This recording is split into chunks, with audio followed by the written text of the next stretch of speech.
इस वीडियो को मिस मत करना क्योंकि इसमें मैं बताने वाला हूं आपको एक्सेल के वो सारे कीबोर्ड शॉर्टकट्स जो आपके बहुत काम आने वाले हैं।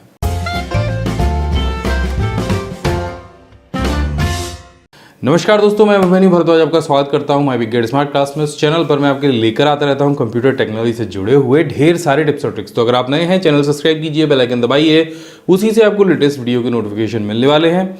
और अब बात करते हैं इस वीडियो की, तो यहाँ हम जानने वाले हैं एक्सेल के बेहतरीन, बेस्ट और जबरदस्त कीबोर्ड शॉर्टकट्स। तो वीडियो पूरा देखिएगा।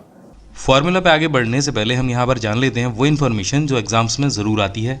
यहाँ पर अक्सर एग्जाम में पूछा जाता है कि एक्सेल में कितने रो और कितने कॉलम होते हैं। अब या तो आप उसे थ्योरेटिकल पढ़ें, कहीं किताब में जाके उसको याद करें, या फिर सीधे सीधे अपने एक्सेल पर प्रैक्टिकल करके देखें। आपको पता चल जाएगा कि कितने रो और कितने कॉलम होते हैं। इसका बहुत आसान सा तरीका है। आपको सिंपल यहाँ पर कॉलम और रो के बीच में एक ये जो नोट दिखाई दे रहा है, इस पर क्लिक करना है। और जैसे ही आप इस पर क्लिक करेंगे और आपको दिखाई देगी सबसे पहले रो की संख्या जो है 10,48,576। उसके बाद आपको कॉलम दिखाई देंगे जो है 16,384। अब इस पर जाया कैसे जाए, यानी सबसे लास्ट वाले कॉलम पे आप कैसे पहुंच सकते हैं और सबसे लास्ट वाली रो पे आप कैसे पहुंच सकते हैं। तो रो पे पहुंचने का तरीका मैं आपको बता देता हूं। आपको कंट्रोल के साथ में प्रेस करना है डाउन एरो का बटन। जैसे ही आप इस पर क्लिक करेंगे तो आप सबसे लास्ट वाली रो पे पहुंच जाएंगे और दोबारा से ऊपर पहुंचने के लिए आपको कंट्रोल के साथ अप एरो का बटन प्रेस करना है और आप सबसे ऊपर पहुंच जाएंगे। और सबसे लास्ट वाले कॉलम पर जाने के लिए आपको प्रेस करना है कंट्रोल के साथ में राइट एरो। तो आप देखेंगे यहाँ पर जो सबसे लास्ट वाला कॉलम है उसका नाम भी आप पता कर लीजिए, ये है XFD। और सबसे पहले कॉलम पर पहुंचने के लिए आपको वही कंट्रोल के साथ में लेफ्ट एरो को प्रेस करना है। तो इस तरीके से आप एक्सेल में चारों तरफ घूम सकते हैं। और अब हम बात करते हैं एक्सेल के कुछ बेहतरीन फॉर्मूलेज की। तो आप यहाँ पर देख रहे हैं नीचे 3 शीट्स दी गई हैं। आपने और भी शीट्स बनाई होंगी, और अगर आपको कीबोर्ड की सहायता से अपनी शीट्स को स्विच करना है, यानी एक शीट से दूसरी शीट पर जाना है, अगर आप पहली शीट पर हैं और आपको लेफ्ट से राइट की तरफ जाना है तो आपको प्रेस करना होगा कंट्रोल के साथ में पेज डाउन बटन। तो आप देखेंगे आप लेफ्ट से राइट की ओर चलना शुरू कर देंगे। और अगर आप आखिरी शीट पर हैं और आपको पहली शीट पर जाना है तो कंट्रोल के साथ में पेज अप बटन को प्रेस कीजिए, तो आप पहली शीट पर आ जाएंगे इस तरीके से। यहाँ पर किसी भी सेल पर आप क्लिक कर लेंगे तो आप देखेंगे कि सेल पर क्लिक करते ही एक कॉलम और एक रो सेलेक्ट होती है। तो अगर आप सेलेक्टेड रो को हाइड करना चाहते हैं तो सिर्फ कंट्रोल के साथ 9 बटन को प्रेस कीजिए, तो आप देखेंगे वो जो रो है वो हाइड हो जाएगी। इसी तरीके से अगर आप कॉलम को हाइड करना चाहते हैं तो कंट्रोल के साथ 0 बटन को प्रेस कीजिए, तो जो कॉलम है, जो सेलेक्टेड कॉलम है, वो हाइड हो जाएगा। एक से ज़्यादा करने के लिए आप एक साथ उनको सेलेक्ट कर सकते हैं। देखिए कुछ इस तरीके से मैंने ये B से लेके D तक के जो कॉलम है वो सेलेक्ट कर लिए हैं, और कंट्रोल के साथ 0 प्रेस करने पर ये एक साथ में हाइड हो जाते हैं। अब इनको अनहाइड कैसे करते हैं, तो रो को अनहाइड करने के लिए आपको वो एरिया सेलेक्ट करना होगा जिसके बीच में रो हाइड है। कीबोर्ड से प्रेस करना होगा कंट्रोल और शिफ्ट के साथ में 9 बटन, दोबारा से जो रो आपकी हाइड हुई थी वो अनहाइड हो जाएगी। अब चूंकि एक्सेल 2007 में कॉलम को अनहाइड करने का शॉर्टकट नहीं है, तो इसलिए आपको वो मैनुअली करना होगा। आपको यहाँ से सेलेक्ट करना होगा और राइट क्लिक करके इसे यहाँ से अनहाइड करना होगा। तो आप देखेंगे एक्सेल के सेल्स में हमने कुछ डेटा फिल कर रखा है। इस डेटा के चारों तरफ अगर हमें बॉर्डर लगाना है तो हमें क्या करना होगा, सिंपल आप इसको सेलेक्ट कर लीजिए और कंट्रोल शिफ्ट के साथ में एंड बटन को प्रेस कीजिए। तो यहाँ पर आप देखेंगे इस डेटा के चारों तरफ एक बॉर्डर लग जाएगा। अब इस बॉर्डर को आपको हटाना है तो आपको क्या करना होगा, आपको सिंपल इसे सेलेक्ट कर लीजिए और कंट्रोल शिफ्ट के साथ में अंडरस्कोर बटन को प्रेस कीजिए। तो आप देखेंगे ये जो बॉर्डर है वो हट जाएगा।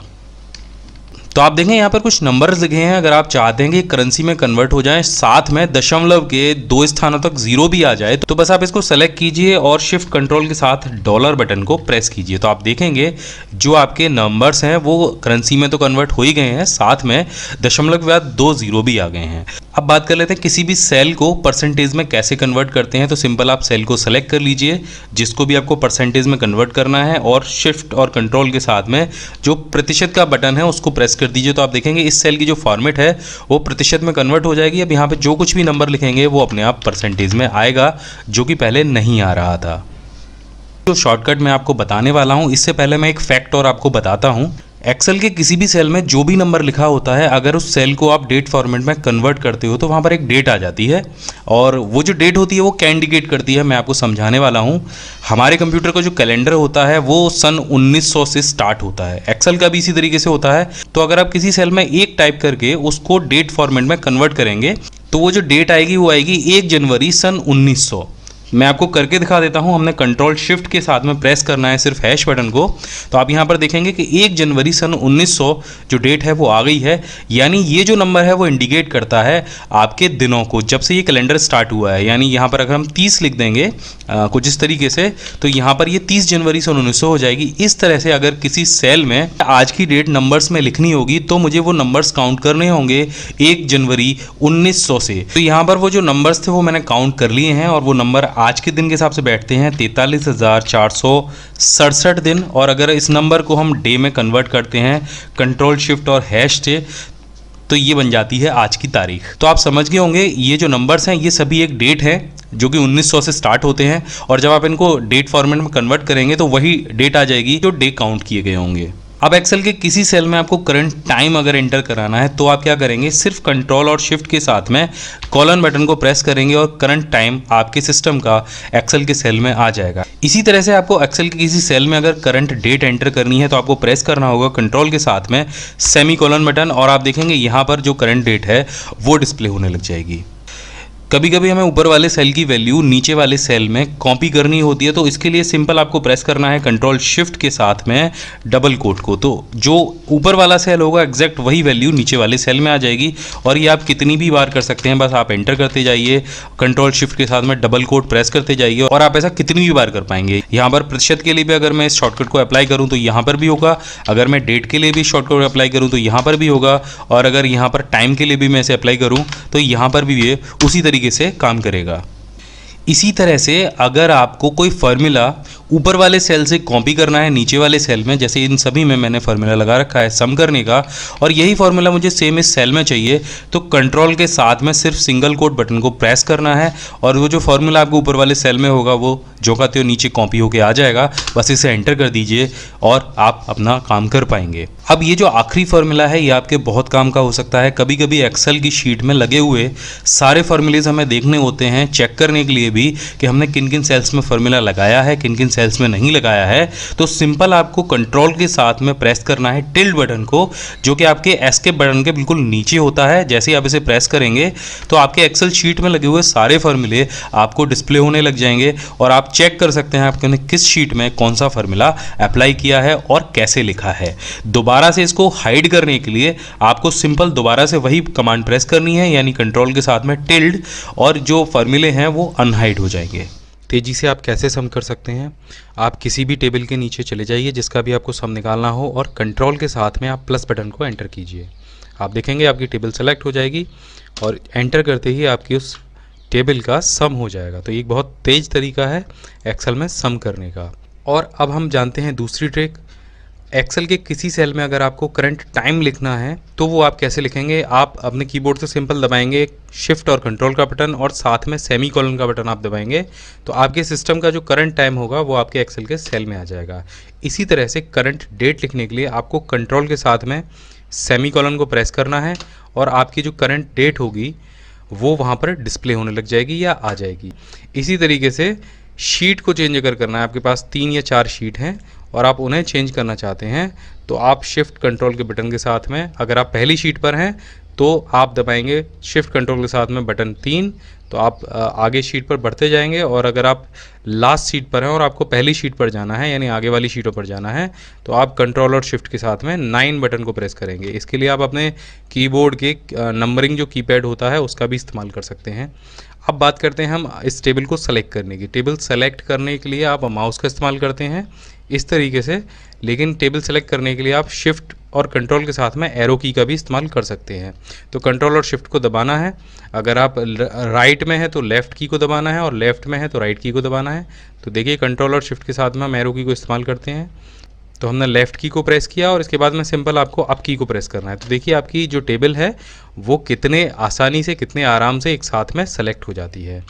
अब इसी तरीके से अगर आप टेबल में नीचे काम कर रहे हैं, नीचे के किसी सेल में हैं और आपको एकदम से ऊपर वाले सेल में जाना है, तो शिफ्ट और कंट्रोल के साथ में आप 8 नंबर को प्रेस करेंगे और ये जो 8 नंबर है ये आपके न्यूमेरिकल कीपैड का होना चाहिए।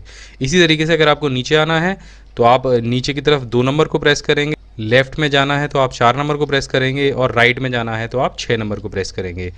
तो इस तरीके से आप अपनी टेबल में चारों तरफ कहीं भी लेफ़्ट और राइट जा सकते हैं। अब मानिए जो आपने जितने भी एरिया में आपने टाइप किया हुआ है मैटर, यानी आपका मानिए यहाँ पर हमने ये डेट भी टाइप किया है, टाइम टाइप किया है, और ये जो सारा हमारा टेक्स्ट वाला एरिया है हमें इसको एक साथ में सेलेक्ट करना है। तो आप क्या करेंगे, अपने कीबोर्ड से शिफ्ट और कंट्रोल के साथ में 8 बटन को प्रेस करेंगे, और ये जो 8 नंबर बटन होगा ये आपके अल्फ़ाबेटिकल कीबोर्ड के ऊपर वाला 8 बटन होना चाहिए। तो आप देखिए कि आपका जो सिलेक्शन एरिया है, जो आपने जितना भी टाइप किया हुआ है, वो सारा एक साथ में सेलेक्ट हो जाएगा। एक्सेल में एक चीज़ बहुत लोगों को नहीं पता होती है कि जब आप किसी नंबर वाली टेबल को सेलेक्ट करते हैं तो साथ में एक्सेल आपको इंस्टेंट इन्फॉर्मेशन देती चलती है, और वो इन्फॉर्मेशन क्या क्या मिलती है हम आपको दिखा देते हैं। तो जैसे ही हम इस टेबल को सेलेक्ट करेंगे तो आप देखेंगे नीचे साथ में आपको स्टेटस बार में, जो एक्सेल का स्टेटस बार है, वहाँ पर आपको सभी सेल्स का सम वो दिखाएगा, उनका एवरेज यहाँ पर दिखाएगा, और काउंट भी वो यहाँ पर आपको दिखाएगा। अगर आप चाहते हैं एक्सेल आपको और भी ज़्यादा इन्फॉर्मेशन शो करे तो बस आपको राइट क्लिक करना है, और आप यहाँ पर देखेंगे न्यूमेरिकल काउंट दिया गया है, मैक्सिमम और मिनिमम भी दिया गया है। तो आप इनको एक टिक लगा दीजिए, तो आप देखेंगे ये सारी चीज़ें भी आपको यहाँ पर दिखाई देने लगेंगी। अब न्यूमेरिकल काउंट और काउंट में क्या अंतर है, अगर यहाँ पर नंबर के अलावा टेक्स्ट भी लिखा होता तो वो इसे न्यूमेरिकल काउंट में ले लेता। आप देखेंगे कि जब हम इसे सेलेक्ट कर रहे हैं तो न्यूमेरिकल काउंट 7 है और टोटल काउंट 8 है। गूगल पर टाइप कीजिए माई बिग गाइड, तो सबसे ऊपर myBigGuide.com का रिजल्ट मिल जाएगा। लर्निंग जोन दिया गया है, इसके अलावा इंटरनेट, यूट्यूब और प्रिंटिंग के टिप्स और ट्रिक्स भी यहाँ पर दिए गए हैं। यहाँ पर अगर आप नीचे स्क्रॉल करेंगे तो यहाँ पर हमने कंप्यूटर नोट्स दिए हैं जो सभी प्रकार की प्रतियोगी परीक्षाओं के लिए बहुत उपयोगी होते हैं। बस इस पर आप क्लिक कीजिएगा और कंप्यूटर नोट्स यहाँ पर ओपन हो जाएंगे। ये बिल्कुल सीरीज वाइज दिए गए हैं, और यहाँ पर सबसे इंटरेस्टिंग चीज़ नीचे दी गई है कंप्यूटर सामान्य ज्ञान क्विज। यहाँ पर हमने 50 से ज़्यादा ऑनलाइन क्विज दिए हैं जिनसे आप अपना कंप्यूटर ज्ञान परख सकते हैं।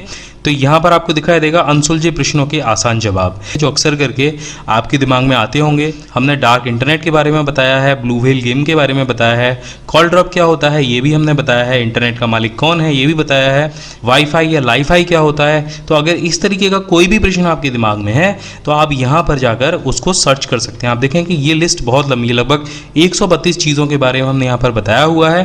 तो ये 132 आर्टिकल आपके बहुत काम आने वाले हैं।